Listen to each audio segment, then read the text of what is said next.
So get into your groups.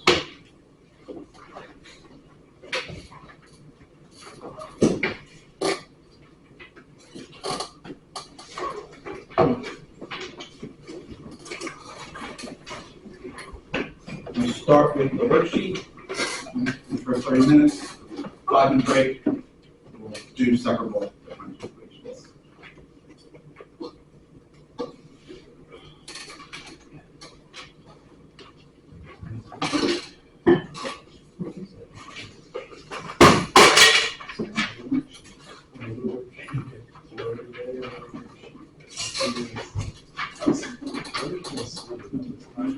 Yeah, that's what I haven't for talent. I guess So I have been for talent 3 too, and we usually like our group just usually takes these 3 more questions. So. Yeah. Okay, so I guess we can do all of this, see what we want. Maybe I can send, I didn't do it earlier, I was very doctor's appointment, so I might have studied on it.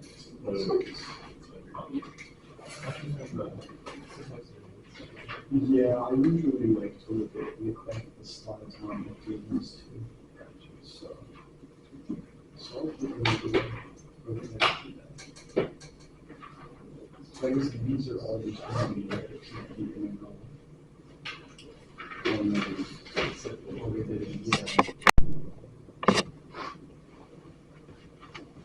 Let's go ahead and get ready to turn those in.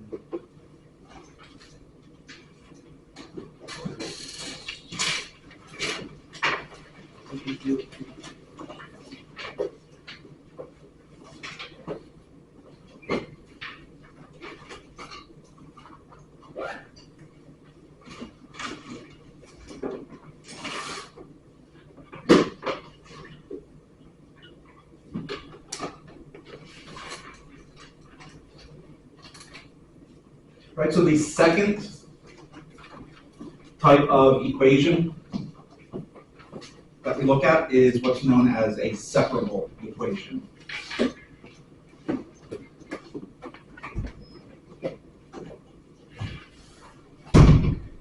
Right, so it can be written in the form of dy dx equals g of x times h of y, right, separable or separable variables.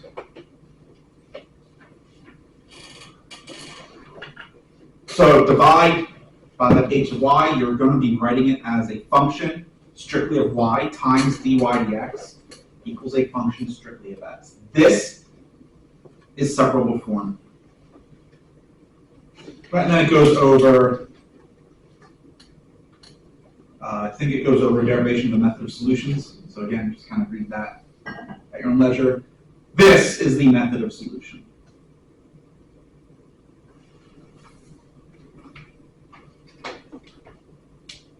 Right, ultimately, you want to write it in the form of dy over a function of y, or a function of y times dy equals a function of x times dx. Integrate both sides. Your constant of integration only comes from the x integration. You can just combine the constant from the y into it.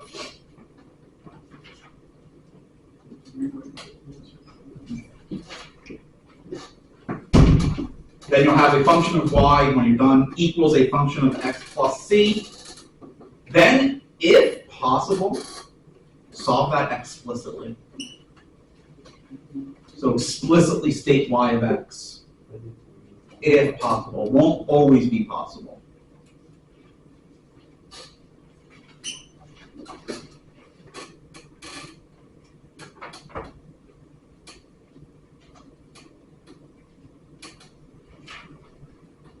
Well, now we have 2 types of equations, right? So you look at a problem, you want to first decide what type is this.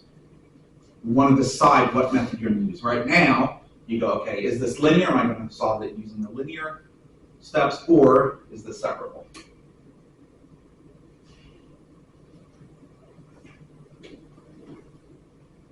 And for the most part, we're not going to have to worry about this. We're just dealing with the separable part.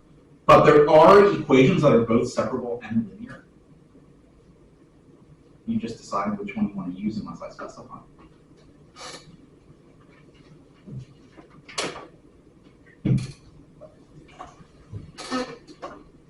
X dx minus y squared dy equals 0.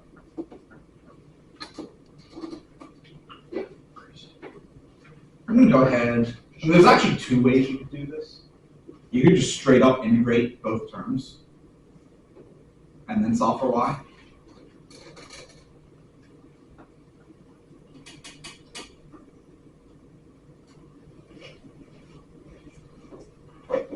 Or you could write it y squared dy equals x dx, and then integrate both sides. Doesn't matter which way you do it.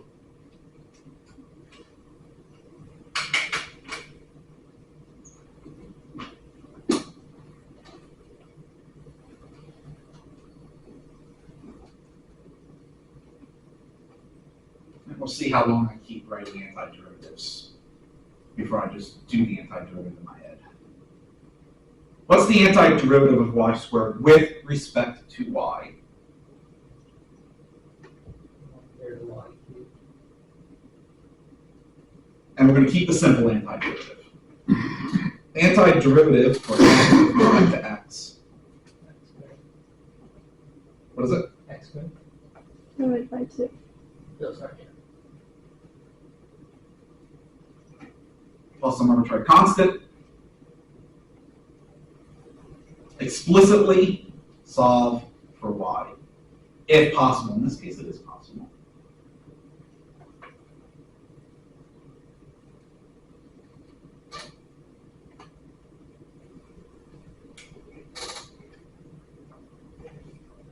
Notice I wrote it as C1.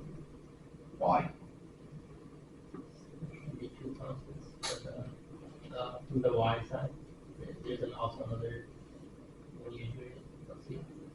That's not why. I've already incorporated that into that first C.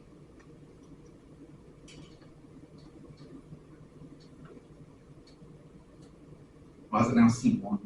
Because you multiplied it. Multiplied by what? 3. C1 is just 3 times 8. Right? Still is a constant, so I'm just rewriting it as C1. That is very common in the practice of mathematics and particularly physics.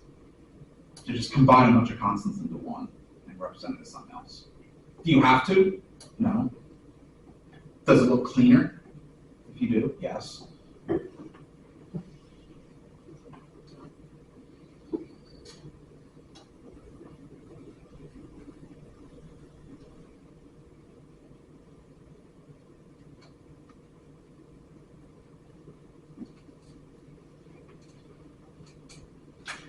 Remember when you take an odd indexed root, you don't need the absolute values.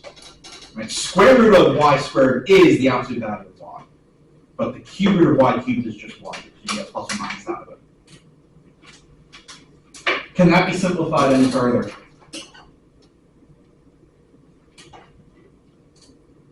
That's your general solution.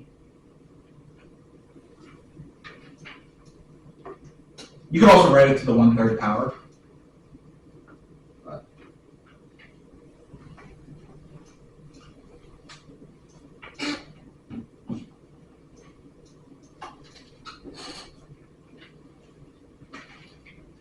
Y prime equals y squared times x cubed. So is that separable?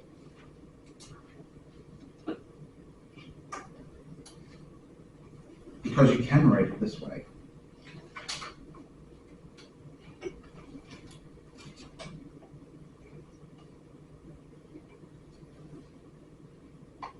But what's y prime? Whatever we get.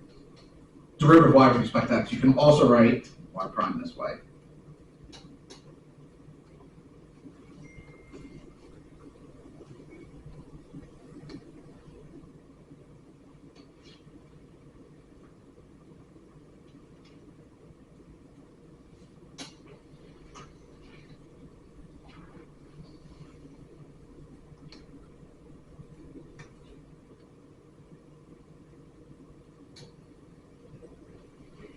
Now we multiply both sides by dx. using multiply very loosely here.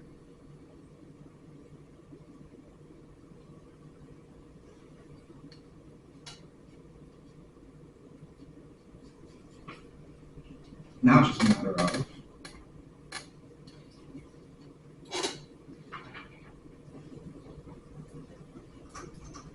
anti-differentiating both sides, right? Antiderivative, the simple antiderivative for 1 over y squared.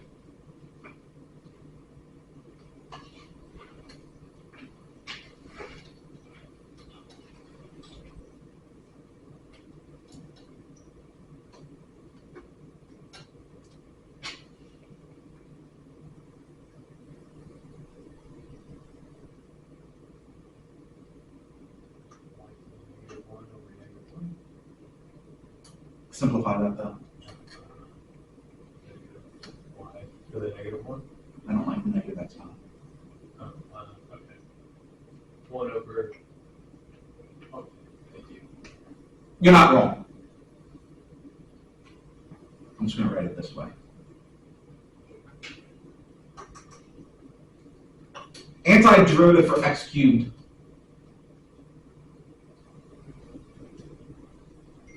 X over 4. Plus, Let's see. Plus some constant. Why would you add the constant to the y as well? Why is it a C? Because it's all going to get absorbed into that 1c anyway, right? When you go solve for y. Okay. So, by convention, we just do the constant with the x, with the independent variable, because all it's going to be absorbed anyway.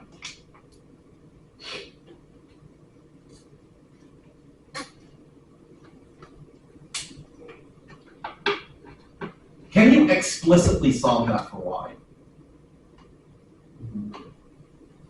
Well, You can, right? you have to move separate. What's the first thing you want to do?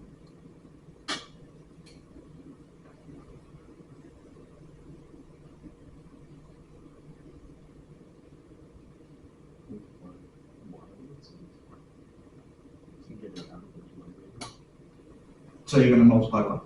Y over both sides? That would leave you with -1. But then you can. Okay, I see where you're going. There's a shorter That's way. how I would go about it. There's a shorter way of doing that. Okay. Just take the reciprocal of both sides, Oh, yeah. Because they- which is what you're getting at with one extra step. Yeah. Right? Or take the inverse of both sides, the multiplicative inverse of both sides. We give you -y equals 1. And this is where you have to be careful. Because this is a common mistake. You're not doing reciprocal of each term. It's the reciprocal of the entire expression.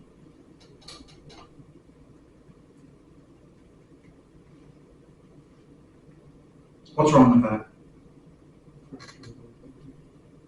You remember what that's called? There's 2 terms for it. Irrational deals with numbers. You said irrational or irrational? Yeah. Irrational only deals with numbers, which means it's a number that cannot be written in fraction form, integer over integer. Complex fraction or a compound fraction. Both terms are used interchangeably. I prefer compound fraction because complex fraction makes me think of a fraction involving complex numbers. How do you clear out a compound fraction?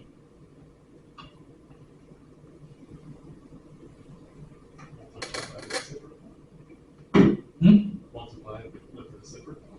That's what you get the exact same thing. Raise it to -1. That's still a compound fraction.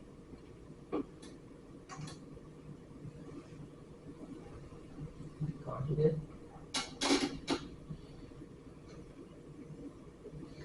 I think that's still going to leave you the compound fraction. Conjugate is when you want to rationalize. It's really simple.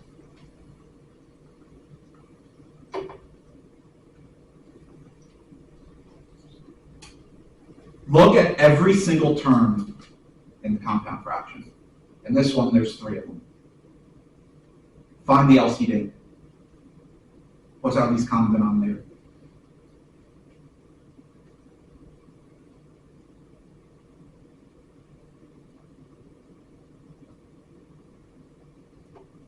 What's the denominator of 1? What's the denominator of x to the 4th over 4? What's the denominator of c? What's the least common multiple of 1, 4, 1? Least common multiple.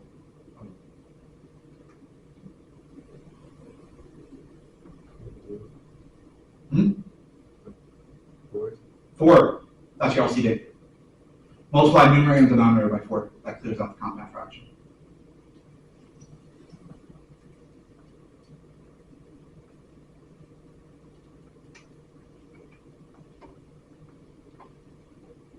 That's better.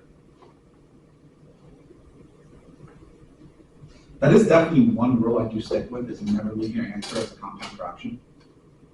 Because it's just absolutely messy when it's so easy to simplify. Oh, but that's what negative y equals, right?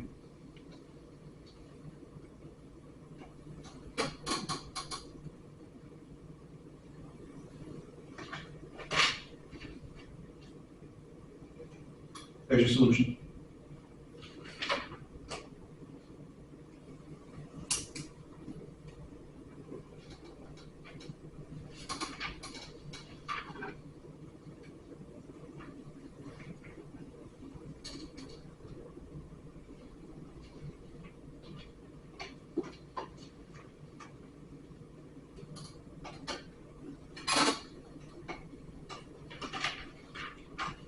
Is this separable?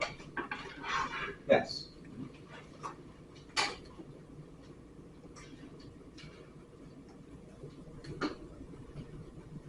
Can be written that way.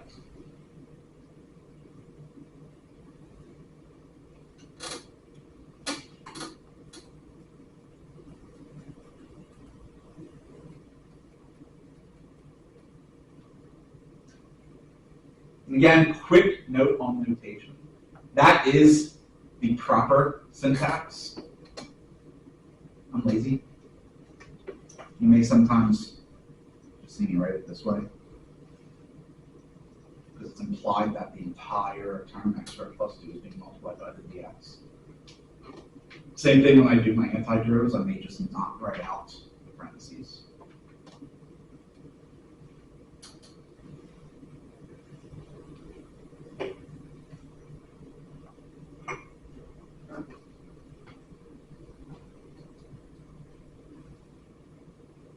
Particularly with antiderivatives, I think, right, John?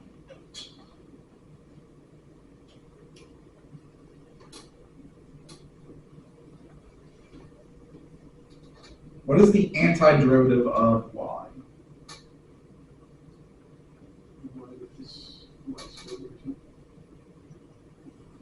X squared plus 2.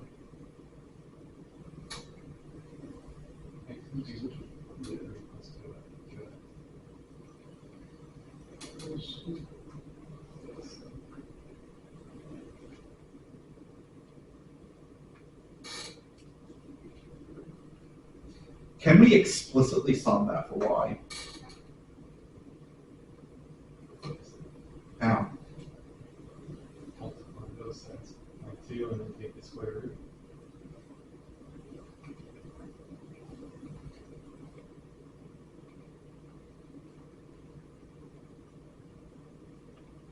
How do we take the square root of y squared? Plus or minus. Which means it's not an explicit solution. This cannot be explicitly solved for y as it stands. There are 2 ways we go about it. We could just leave it in that form.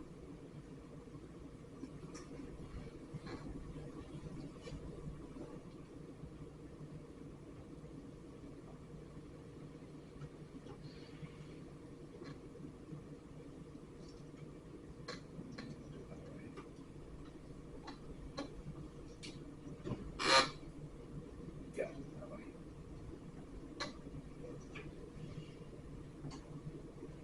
or write it as a function of x and y equals a constant.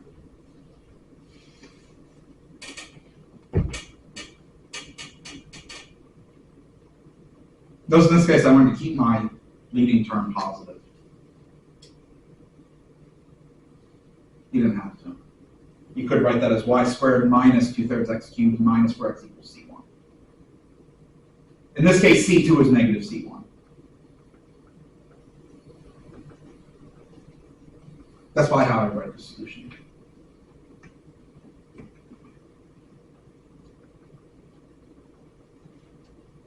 You can just leave it that way. So it would be explicit in that. This is implicit. Okay. Right? We cannot find an explicit solution for y in this case.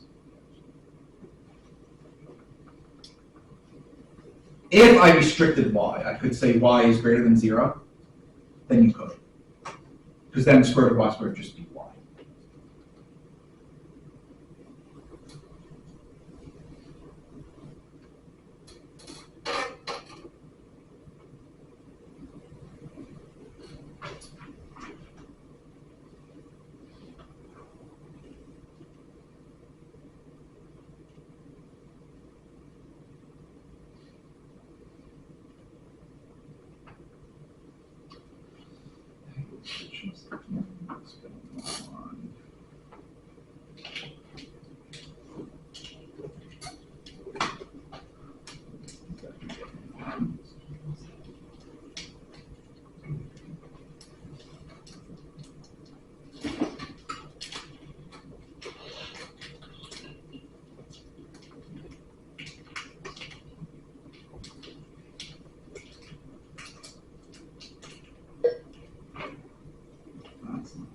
So I'm going to have to restart this. 1 second.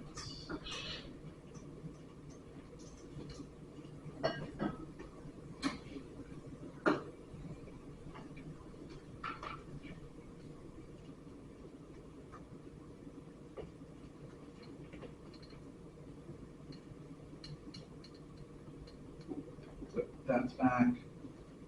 Down to 93% zoom. So I'm going to adjust.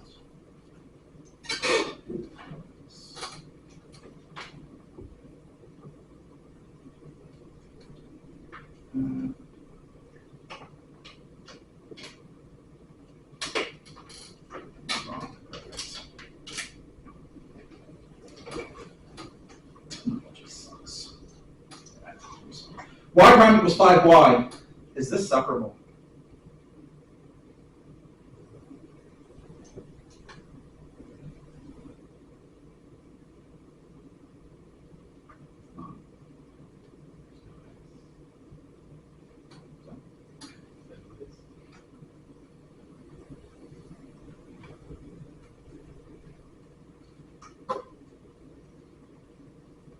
Function of y times y prime equals a function of x, right? That's separable. That's also linear.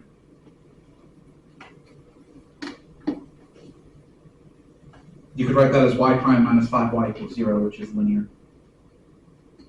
So you could also solve that using integrating factors. But we want to practice this with using separable. You could also write that as what? 1 over 5y times y prime equals 1. That would also work.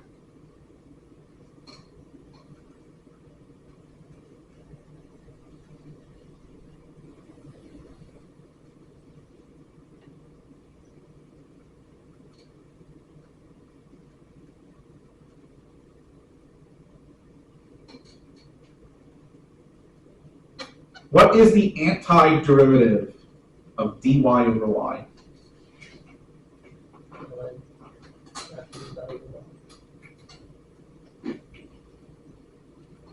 Antiderivative of 5 dx.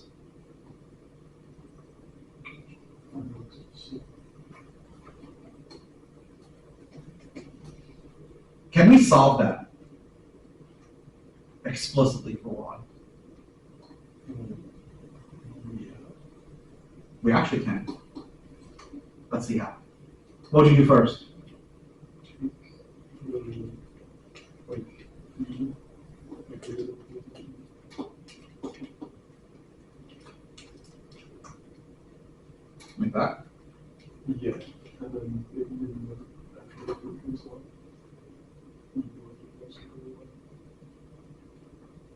Even the 5x plus c, can we simplify that?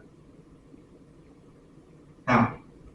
Upgrade to 5x and How? to e to the 5x times e to the c. What's e to the c? Constant.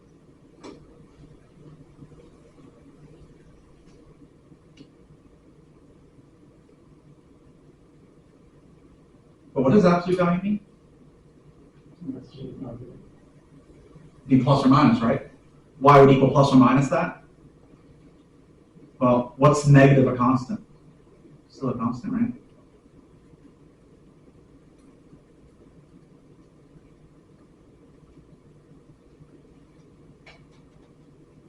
There's your solution.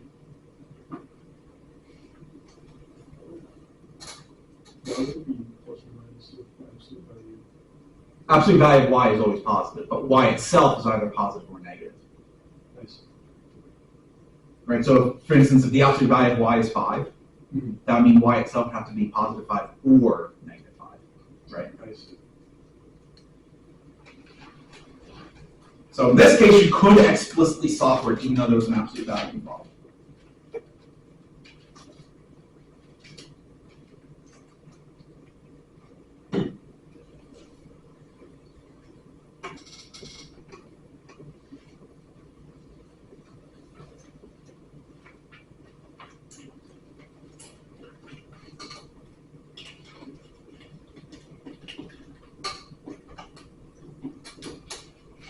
Go ahead on your own and solve that as a linear equation. And see if you get the same thing. I promise you will. So you get to do that on your own. Is this one separable?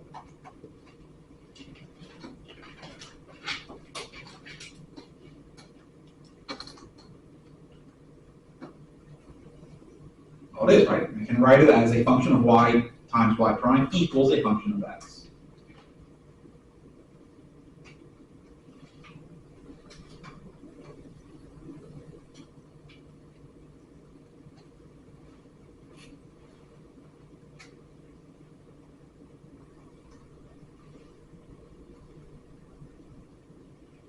What is the antiderivative of y to the fourth plus 1?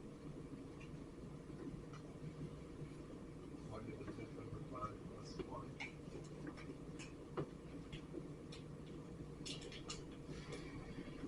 What about x plus 1? Let's split over 2 plus x. We'll see.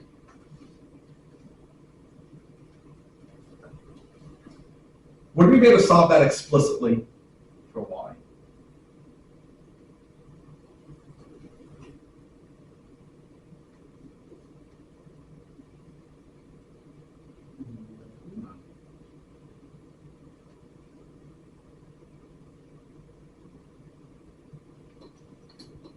So we'll write it implicitly. You could leave it like that, right? Or we could try and get everything to one side.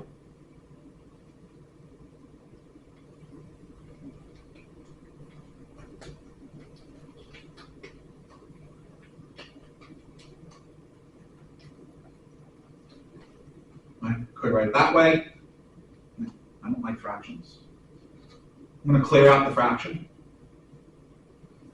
How do you go about clearing out fractions?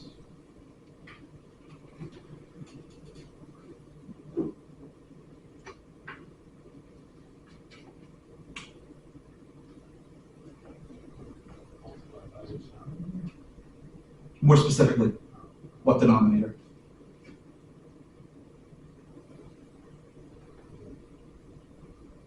LCM. The LCD, LCD. your least common denominator. What's your least common denominator? 10. Just multiply through by 10.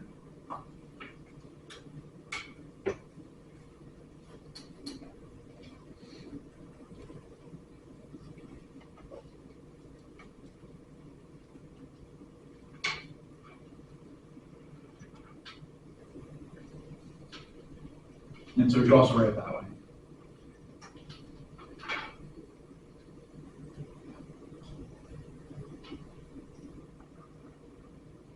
You're not required to clear out your fractions unless I specifically tell you to.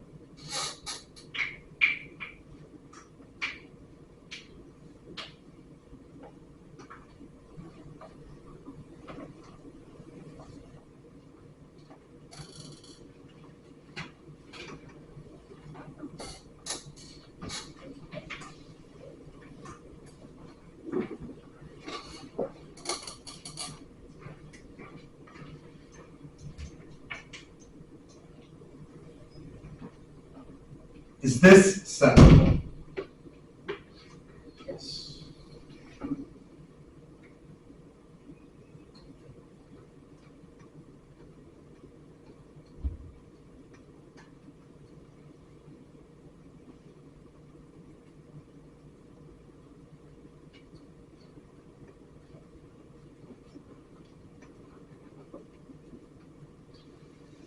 What is the antiderivative of dy over y squared plus 9? 1/3 arc tangent y over 2. Did you just remember that? When did you look on the? No, Table. like the integrating table that you provided. Yeah, so for the astute of you, I did post some additional files on SharePoint. You'll be allowed to use those, print them out. You can use them for every assessment. In addition to what I'm going to be handing out today. One of them is an integrating table.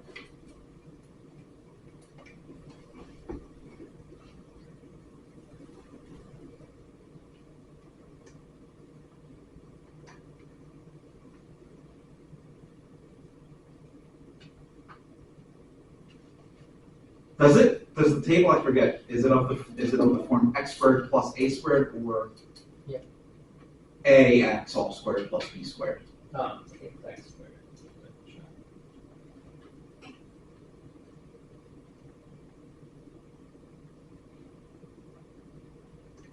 Might actually use u instead of x for the same thing, I don't care. But is the coefficient of the x squared 1? Okay, so if it wasn't 1, we'd have to do some shenanigans first.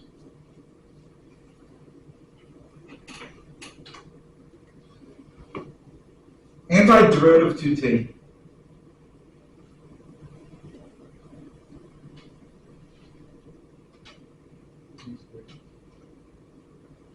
T squared what?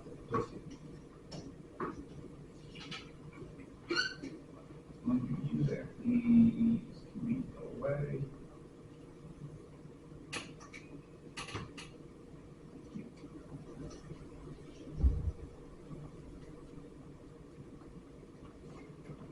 Are we going to be able to solve this?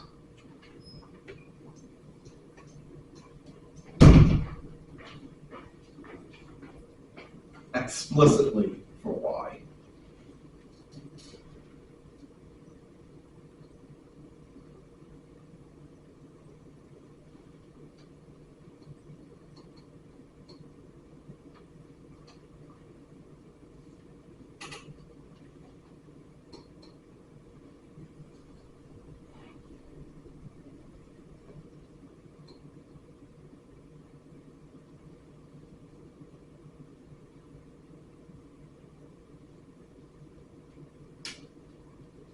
Yeah, why that stuff, I don't know if it would be explicit. You can. So what determines if it's explicit?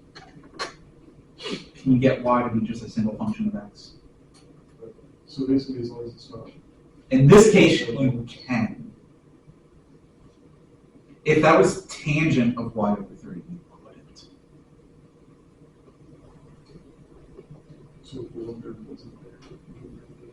No, if it was tangent, not inverse tangent. Oh, Because you take inverse tangent on both sides, but there's a problem with that. Inverse tangent has a restricted range. But if you take the tangent on both sides, it's not a problem.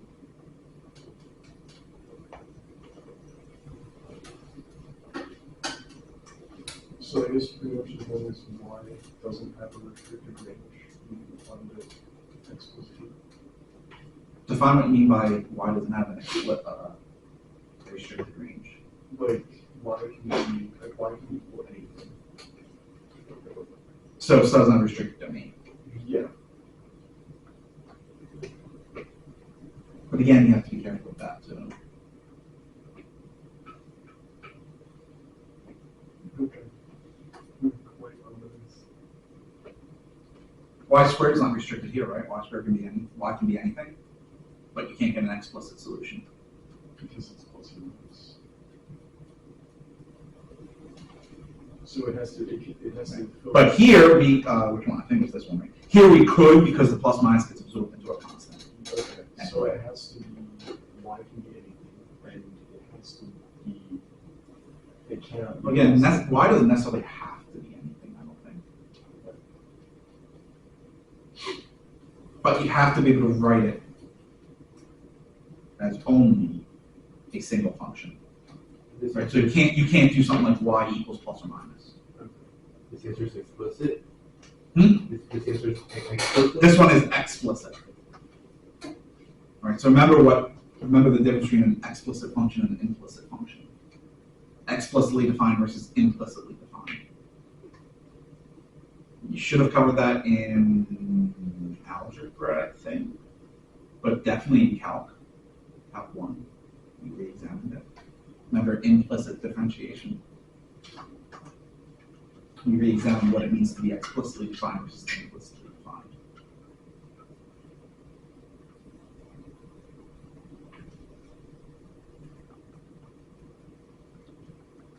Right, you would first multiply by 3, right? Now take the tangent of both sides.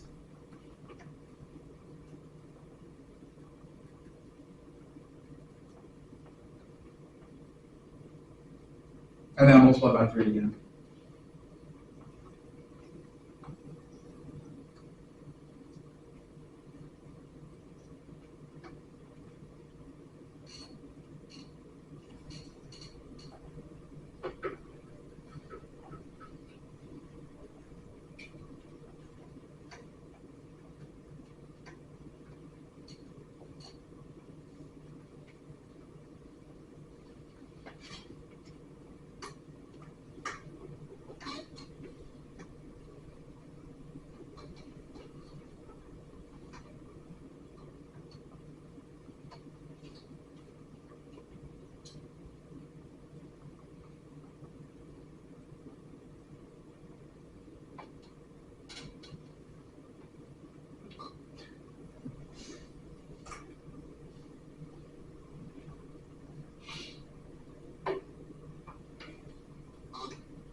Is this separable?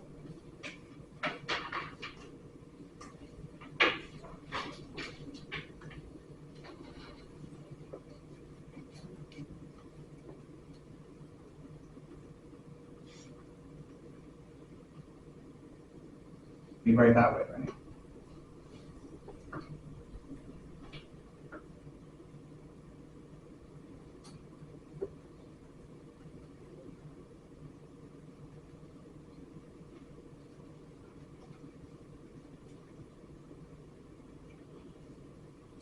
What is the antiderivative of the left-hand side? So what is that left-hand antiderivative?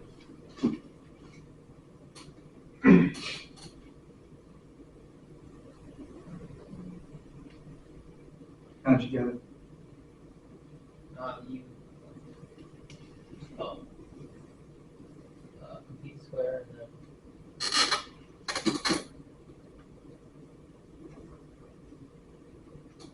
And so we're not going to use a calculator here.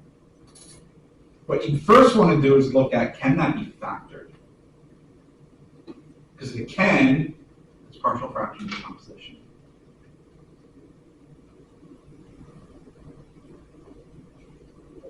That cannot be factored. And trying to set up as ax plus b over that, that's not really going to help.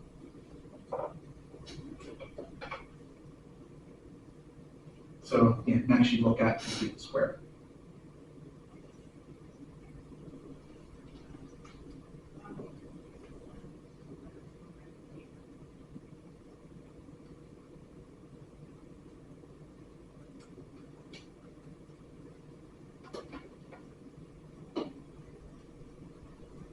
Remember how to complete the square?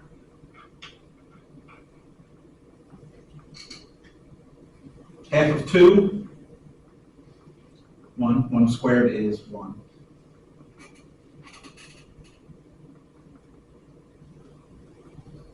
That's what we want.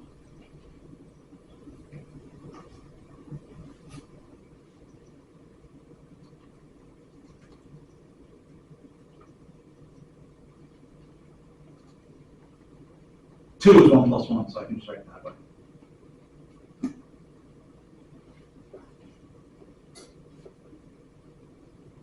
Remember, the whole reason to do that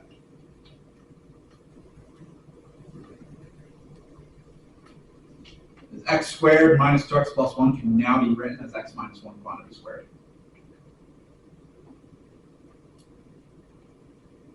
And if I'm going full explanation, we now do a change of variable.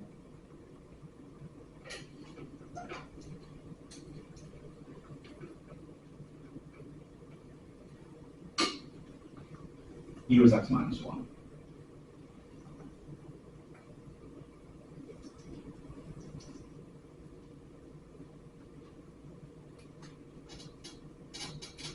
That is now in the already proper form for the inverse tangent.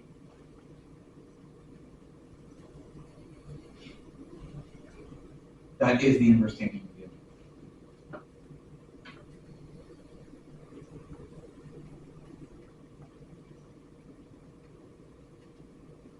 And then backward substitution, you get the inverse tangent of x minus 1.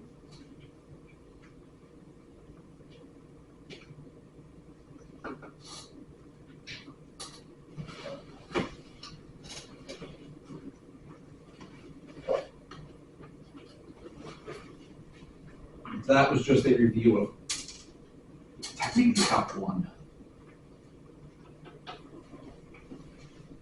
Depends on when it's taught. I teach the inverse trig function in Calc 1. I know some people will do the inverse trig anti-trigs in Calc 2. I just don't see the point of doing that in Calc 2 when you put inverse trigs in Calc 1.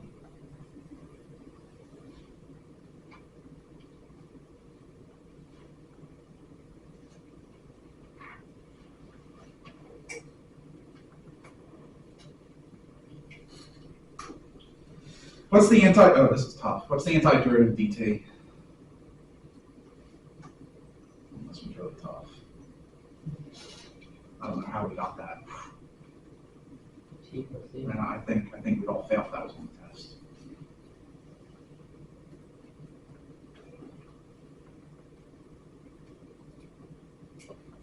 We can solve that, right?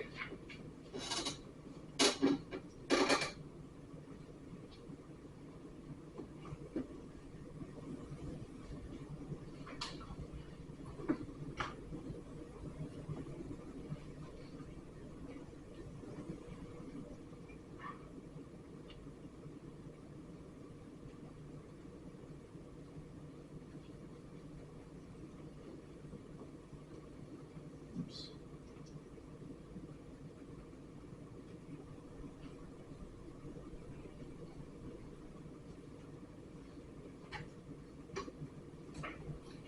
One plus tangent of t plus c.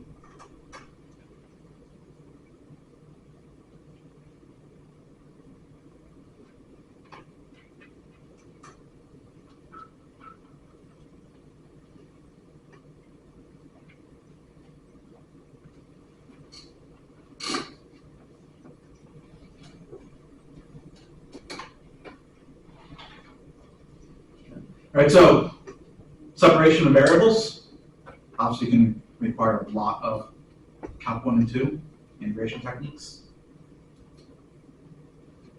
So if you're a little rusty on your techniques of integration, now's your time to brush up on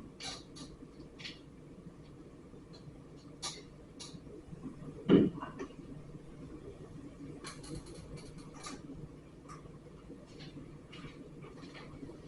IVP.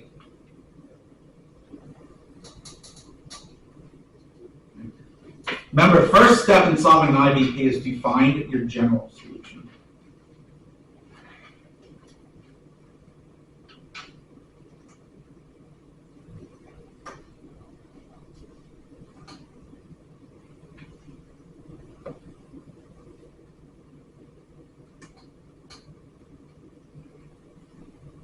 Y dy equals e to the x dx.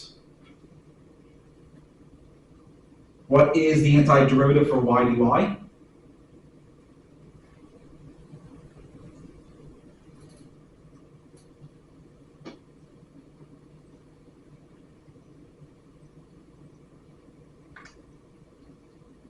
This one should be. What is it? Y squared over 2. Oh, well, this is another tough one. What's the antiderivative v to the x dx? Oof. Oh no, that one might be harder than just dy.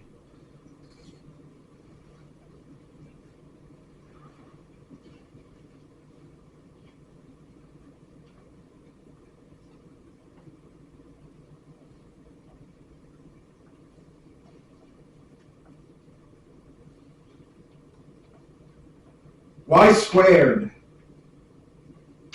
would be 2e to the x plus c1. You cannot explicitly solve that. I'm going to leave it in that form for now.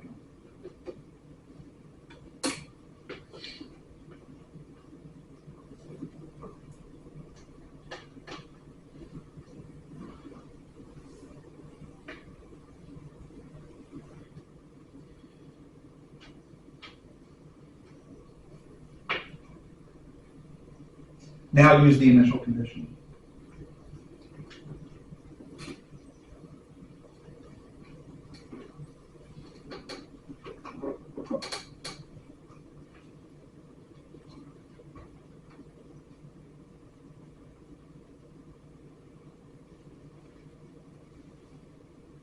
When x is 0, y equals 1. 1 squared equals 2e to the 0 plus c1.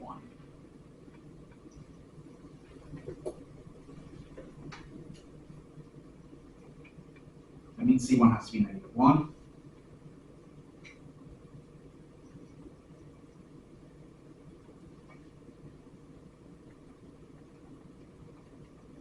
Y squared is 2e to the x minus 1, or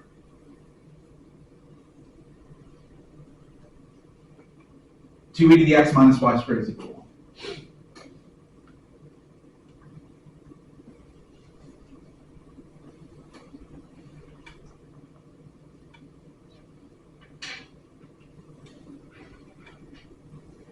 Leave it in that form.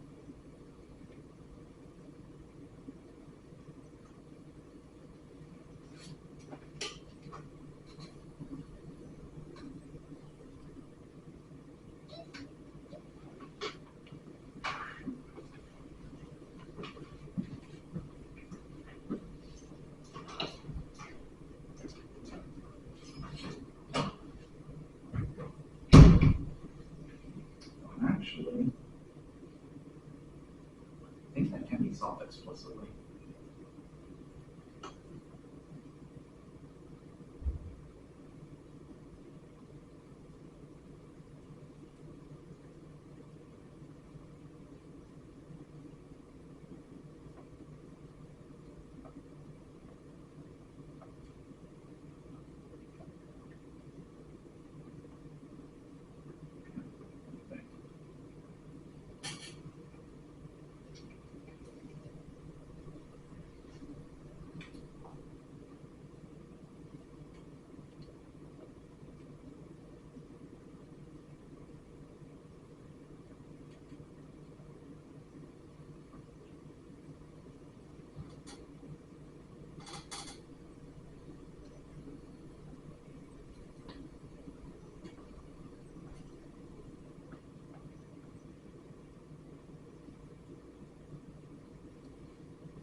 X minus 1.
Bummer, no.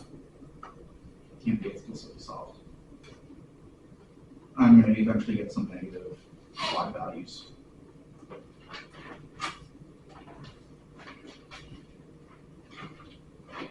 That's a bummer. If, however, I treat y of 0 as a true initial, y of 0 as a true initial condition, then yes, it can be solved explicitly. Because if you look at square root of 2 e to the x minus 1, that's increasing. And you're starting at a positive value, which means y will never be negative. That is if you truly are starting at 0. Your solution does indeed start at 0. Your interval starts at 0 and doesn't go below 0. Then you could explicitly solve. I'm not going to do that. If there was time, I would. I'd say, okay, yeah, okay, I'm good. I can explicitly solve for it. But this is for x, so I'm not going to say that x has to be greater than or equal to 0. I'm going to leave it in that form.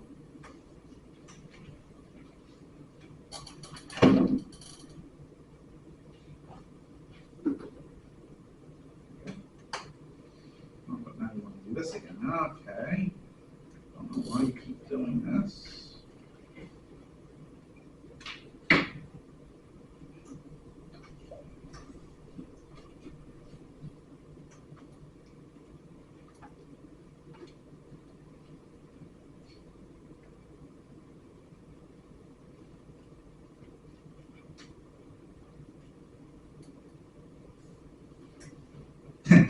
Of course. We're not triggering a while.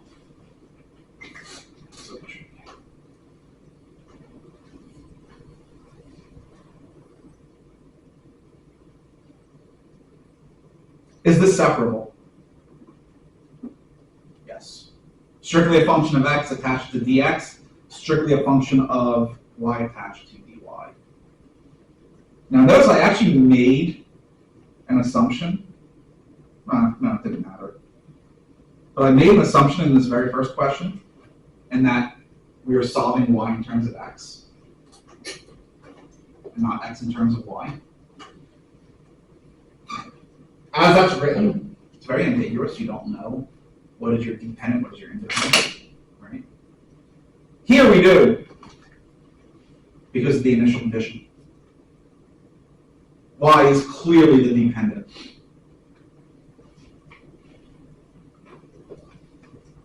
Right, so again, start with the general solution.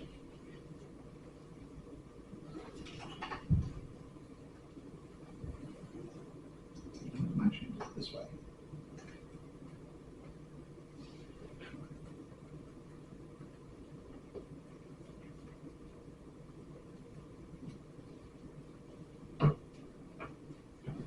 Can everyone see what I did?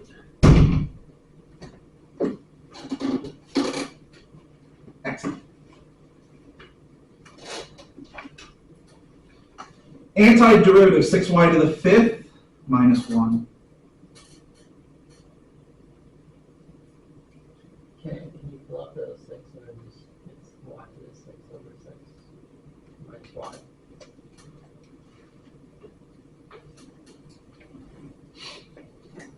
Why are you pulling out a 6? This, True. But then you're not going to get y to the 6 over 6, are you? no, like take before the equal sign, and then you just do it, and then they don't need to multiply it. Which means you're not going to have minus y.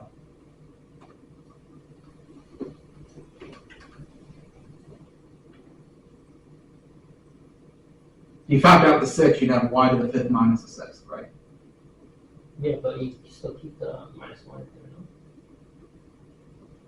When you set up the interval. Now, if you factor out 6, you don't. I think you're splitting the two intervals as well, which is fine. But all together, what is the antiderivative once it's fully simplified?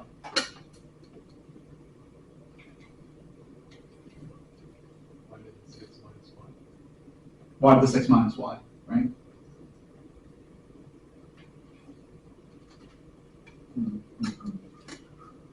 What's the antiderivative of x cosine of x dx? We're not going to use any kind of a either, I don't think.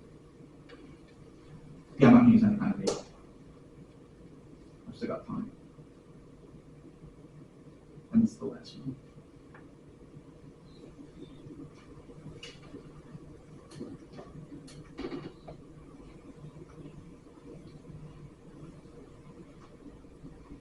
How would you evaluate that? Integration by parts. By parts. What's u? X.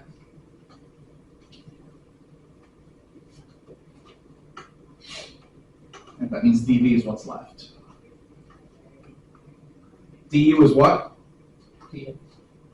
What's v? Sine.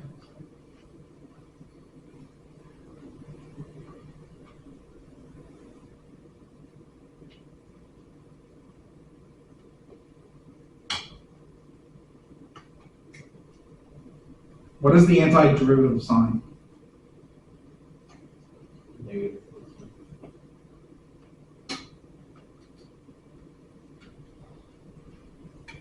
X sine of x plus cosine of x plus your constant. I'm actually impressed you didn't make the most common mistake. Confusing the derivative and antiderivative. That occurs so often. Antiderivative sine x, they say, is just cosine x.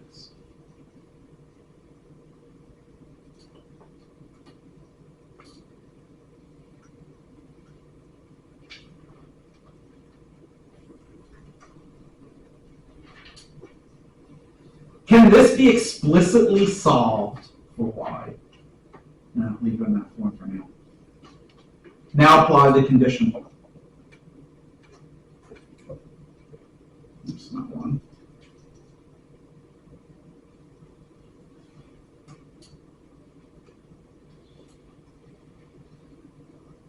When x is pi, y is 0. Well, that makes the left-hand side easy. What is sine of pi?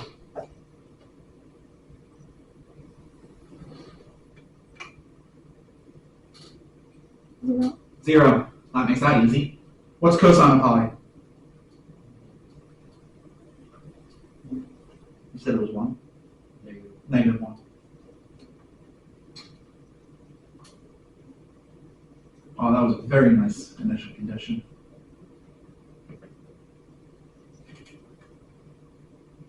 Right, now we can write it as like function of x and y equals a constant, which I think is typically what they want when you write an implicit solution. Yeah, let's make the x negative 1 not.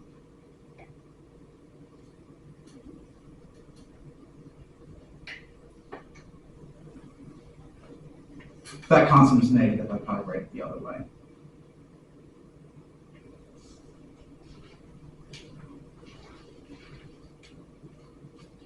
That would be our implicit solution.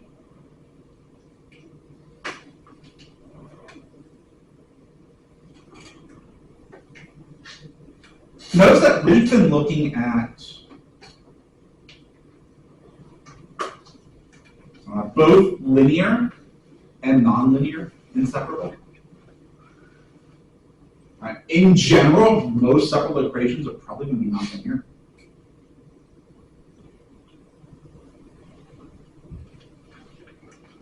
Because of the, just stop scrolling. I don't know what the hell's going on with PowerPoint. Right. Because of the condition of function strictly of y times y prime equals a function strictly of x. That by definition is nonlinear, unless your function of y is a constant.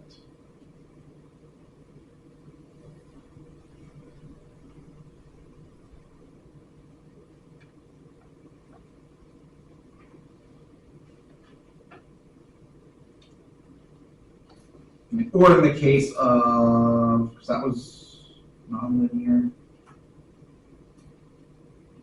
right? That was nonlinear. Yeah. That was nonlinear. That was nonlinear. This one is linear.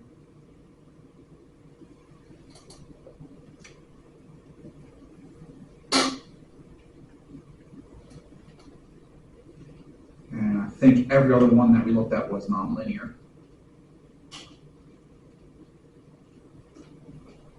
If that's nonlinear.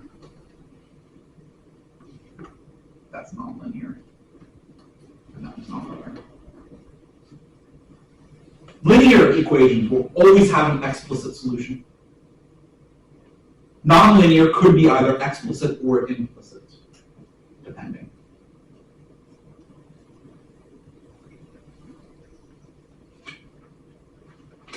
Questions on separation of variables?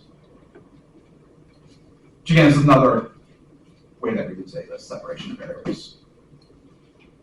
Separable equations. Good, fairly straightforward. Just makes you remember Cat 1 and Cat 2. So far, it's like, why the hell is this the fourth in calculus sequence, right? It's easier than everything we've done so far. Except maybe in Cat 1, Cat 1. So far, different equations. Much easier. In general, yeah, I would say different equations. One of the easiest in the calculus sequence. I think it's easier than Cat 3.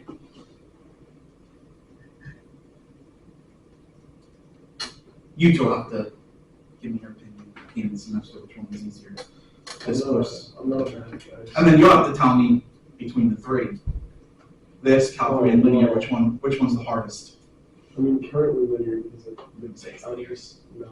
Ignore the professor, just look at content. Probably linear. It's a weird. I would agree. concept. I would agree, linear is probably harder.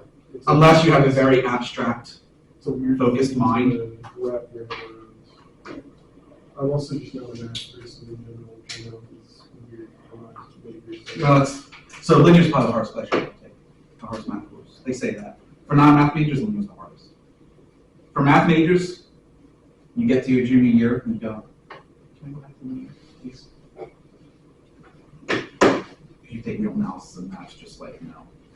Which is That is like someone puts on a boxing glove with bricks in it and just punches you in the face multiple times. It's not fun. Or if you're a guy that drop a ton of bricks into a certain area. That's real analysis.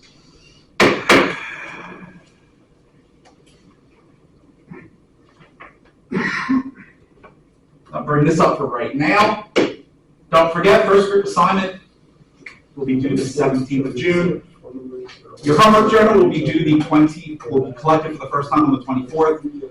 I'm going to plan on, as you're taking the first exam, grading your homework journals and then giving them right back, so that you then have them to continue. First quiz, I originally said was going to post today. That was a mistake. It posts next class. So we have all weekend to do it. And so this is what else you'll be able to bring into the exam.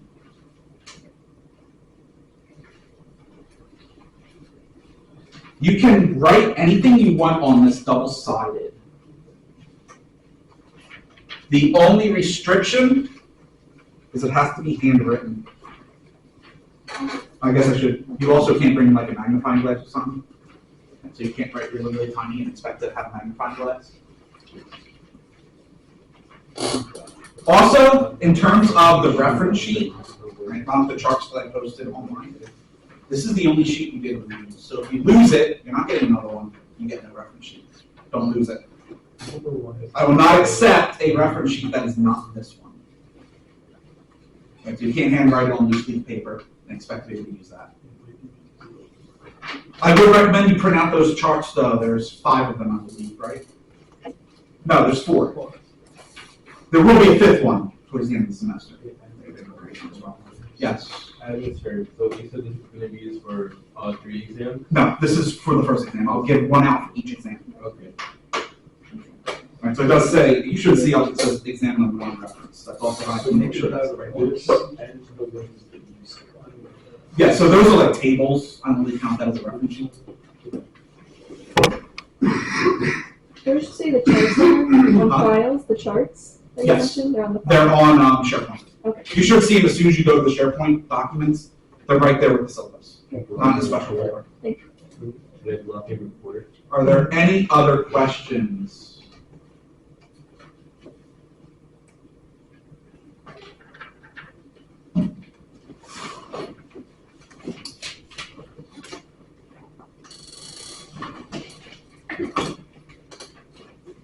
Well, let me have a second worksheet, one on the separable equation that we just did.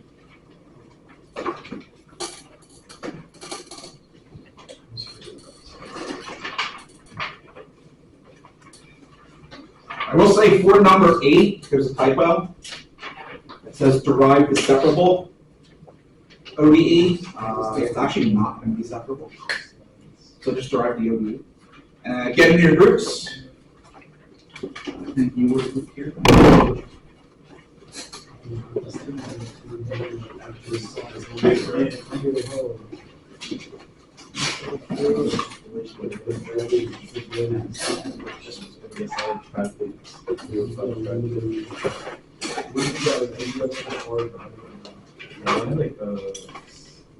Including the walk to the park, like 20 minutes. Yes, even with the walk to the park. I really appreciate I'm not. You would? Yeah, I'm gonna get back to sleep. Is it funny that you go to Rowan? TCMJ sucks. I hate TCMJ. I also they also give you so little money. They give you like no financial aid, and I also do not want to live with my parents, and I also do not want to see the same people like that I saw every day. Rutgers Roughly. You just think that Rutgers is also like a small city, which I hate. I wanted a campus that was walkable. Rowan's getting to the point where it's not. I mean, I have the walk to the engineering department is already the same. Was that 2 engineering buildings? They're right next to each other. They're basically one building. Although one of them Attached by a land bridge and one of the buildings. Really, it depends on your, people say it's What's like. funny about that? That's because What's funny about that? It used to be the engineering building. So we have everything on the. Yeah. Literally push campus. So again, it shows how much engineering is. Yeah. Yeah, no, I'm not a fan of those guys. Never been involved in civil engineering.